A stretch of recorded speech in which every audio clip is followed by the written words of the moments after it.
ಚರ್ಚೆ ಆಗ್ತಾ ಇದೆ ಸರ್. ಡಿ ಕೆ ಶಿವಕುಮಾರ್ ಅವರು ಹೈಕಮಾಂಡ್ ಬಳಿ ಕಂಪ್ಲೇಂಟ್ ಕೊಟ್ಟರು, ಹಾಗಾಗಿ ಇದು ತಡೆ ಆಯಿತು ಅನ್ನೋ. ಇಲ್ಲಪ್ಪ, ಅದ್ರ ನನಗೆ ಗೊತ್ತಿಲ್ಲ, ಅದು ನನಗೆ ಗೊತ್ತಿಲ್ಲ. ನಾನು ಅವ್ರನ್ನೂ ಈ ನಮ್ಮ ಪೂರ್ವಭಾವಿ ಸಭೆ ಆಗುವಾಗ ಒಂದು ಹಂತದಲ್ಲಿ ನಾವು ಅವರನ್ನು ಕೂಡ ಆಹ್ವಾನ ಮಾಡಬೇಕು ಅಂತ ಚರ್ಚೆ ಮಾಡಿದ್ವಿ, ಅಧ್ಯಕ್ಷರನ್ನು ಕರಿಬೇಕು ಅಂತ.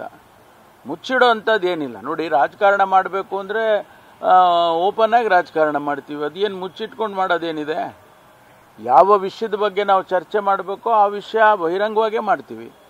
ಅದನ್ನು ನಾಲ್ಕು ಗೋಡೆ ಮಧ್ಯದಲ್ಲಿ ಯಾರಿಗೂ ಗೊತ್ತಾಗದಾಗ ಮಾಡೋ ಅಂಥ ಅವಶ್ಯಕತೆ ಏನೂ ಇಲ್ಲ. ನಮ್ಮ ಸಮಸ್ಯೆಗಳು ಅನೇಕ ಜ್ವಲಂತ ಸಮಸ್ಯೆಗಳಿದ್ದಾವೆ. ಇವತ್ತು ದಲಿತ ಸಮುದಾಯಕ್ಕೆ ಆಗ್ತಕ್ಕಂಥ ಅನೇಕ ಏನೋ ತೊಂದರೆಗಳ ಬಗ್ಗೆ ಚರ್ಚೆ ಮಾಡಬೇಕಲ್ಲ, ಅಟ್ರಾಸಿಟೀಸ್ಗಳಾಗ್ತವೆ, ಅದ್ರ ಬಗ್ಗೆ ಚರ್ಚೆ ಮಾಡಬೇಕಲ್ಲ. ಈಗ ನಾನೇ ಗೃಹ ಸಚಿವನಿದ್ದೇನೆ, ಅನೇಕ ಕೇಸ್ಗಳನ್ನು ನಾವೆಲ್ಲ ರಿಜಿಸ್ಟರ್ ಮಾಡಿದ್ದೇವೆ. ಆ ಥರದ್ದೆಲ್ಲ ಚರ್ಚೆ ಮಾಡಬೇಕಲ್ವಾ.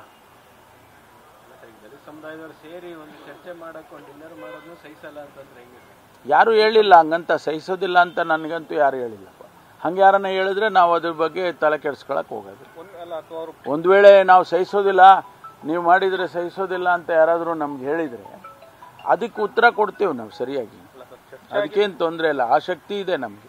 ಚರ್ಚೆ ಮಾಡೋದನ್ನ ವರದಿನ ಹೈಕಮಾಂಡ್ ತರಿಸ್ಕೋಬಹುದಿತ್ತಲ್ಲ ಸರ್ ಇವತ್ತಿನ ಯಾವುದು? ಇಲ್ಲ, ಅವರೇ ಭಾಗವಹಿಸಬೇಕು ಅಂತ ಅಂದಾಗ ವರದಿ ಕೊಡೋದೇನಿದೆ? ಅವರೇ ಭಾಗವಹಿಸ್ತೀನಿ ಅಂದಾಗ ಒಳ್ಳೇದಲ್ವ ನಮಗೆ.